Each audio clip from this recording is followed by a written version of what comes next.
In recent days, many of us have seen gold's prices touch new heights. Gold's prices went from 11,800 rupees to 12,944 rupees per gram in just a few months. Naturally, हम में से बहुत लोग gold में invest करना चाहते हैं और हम में से बहुतों के लिए गोल्ड ज्वेलरी खरीदना is the preferred way to invest in gold.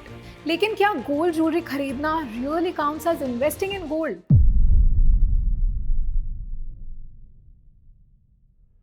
Gold jewellery में क्या प्रॉब्लम है? Not one, not two. Gold jewellery has 4 problems. First problem, GST. Second, liquidity, lack of transparency, and the final problem, making charges. But क्या 4 problems and no solution? ऐसा नहीं है. अगर problems 4 हैं तो इनके ऑल्टरनेटिव इन्वेस्टमेंट ऑप्शंस भी 4 हैं. योर फर्स्ट इन्वेस्टमेंट ऑप्शन आपके एक्स्ट्रा मेकिंग चार्जेस को कम करता है and has higher liquidity when compared to gold jewellery.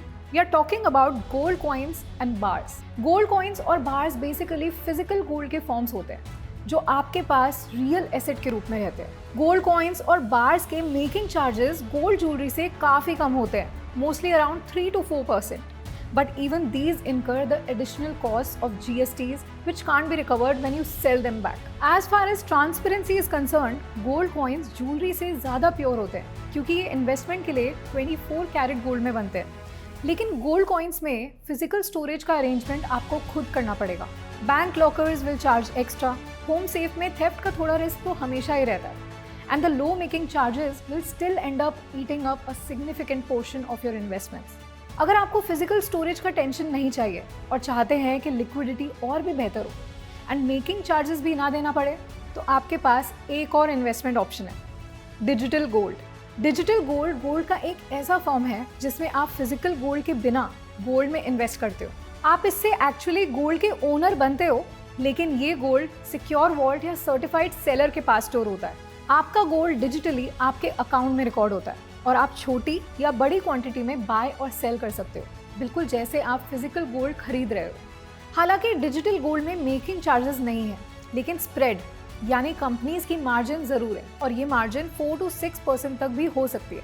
और यहाँ गोल्ड पर नहीं, लेकिन उसके स्प्रेड पर GST हमें देना पड़ता है. This is how it looks when compared to other investments. अगर आप अपने इन्वेस्टमेंट में इस कॉस्ट को भी अवॉइड करना चाहते हैं, then you should consider gold ETFs.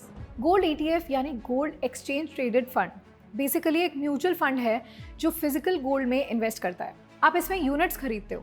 Her unit का फिक्स गोल्ड अमाउंट होता है और ये यूनिट स्टॉक एक्सचेंज पे शेयर्स की तरह ट्रेड होते हैं. These are SEBI regulated, so its transparency is 100%. Gold ETFs and all the other investments we discussed above attract capital gains tax on the profit you make. This can go from 12.5% to as high as 30%. क्या इसका भी कोई उपाय है? Here's where our next investment stands out. Sovereign gold bonds. Sovereign gold bonds government के bonds होते हैं जिनका प्राइस गोल्ड के साथ लिंक्ड होता है. ये बेसिकली आपको गोल्ड में इन्वेस्ट करने का एक डिजिटल गवर्नमेंट बैक्ड फॉर्म देते हैं बिना फिजिकल गोल्ड खरीदे. और तो और इस पर आपको 2.5% पर एनम का इंटरेस्ट भी मिलता है.